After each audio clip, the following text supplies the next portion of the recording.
Cancer, une nouvelle méthode de diagnostic plus précoce et affinée si le dépistage de certains cancers passe par des examens pouvant s'avérer invasifs pour les patients, alors que la maladie peut ne pas évoluer. Des chercheurs ont développé une nouvelle méthode de diagnostic capable de détecter des cellules tumorales présentes dans le sang très en amont de l'apparition d'une tumeur. Avec plus de 380 000 nouveaux cas répertoriés en 2015, la lutte contre le cancer est plus que jamais une question de santé publique. Le thème du dépistage de cette maladie constitue un véritable enjeu car ses bénéfices mais aussi ses risques pour les patients sont souvent évoqués.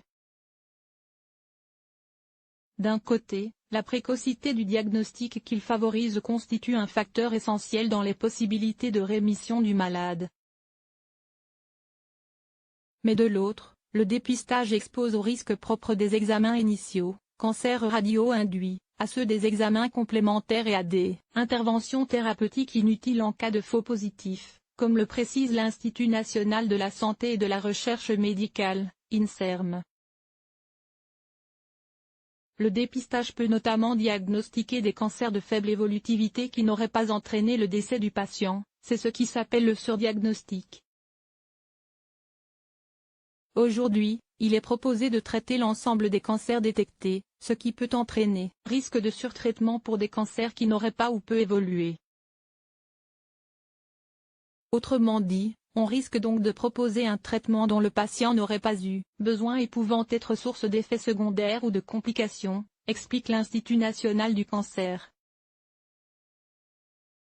S'ajoute à cela une expérience inutile d'angoisse psychique et physique chez les personnes concernées.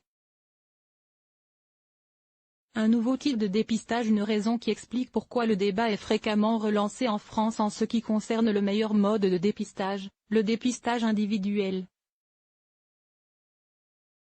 Que la personne réalise sur les conseils de son médecin, et le dépistage organisé dans le cadre de campagnes prenant en charge toute la population pouvant en bénéficier. La question se pose notamment en ce qui concerne les dépistages généralisés du cancer du sein et du cancer de la prostate. C'est pourquoi l'Académie nationale de médecine a décidé d'organiser mercredi 1er mars un débat public sur les enjeux des dépistages des cancers, du sein, colorectal, de la prostate, du col de l'utérus, de la peau, du poumon. L'un des thèmes de cette concertation concerne l'avenir du dépistage des cancers, et plus précisément les nouvelles perspectives scientifiques en ce qui concerne le diagnostic. Dans ce domaine, l'équipe de Patricia Paterlini-Bréchot, professeure en biologie cellulaire et oncologie à l'Université Paris-Descartes a récemment fait parler d'elle en raison de l'élaboration d'un test de dépistage qui marque une avancée très nette sur cette question.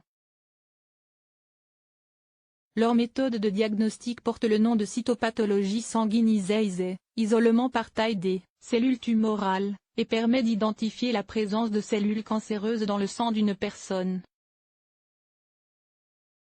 Un diagnostic plus précis et plus précoce. Cette technique basée sur une analyse sanguine est donc moins invasive que les examens de dépistage actuels, biopsie, coloscopie.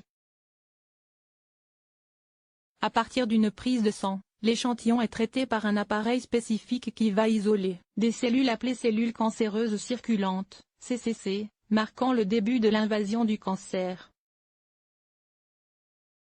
Celles-ci circulent dans le sang bien avant que les métastases ne se forment et que les techniques d'imagerie ne détectent la tumeur.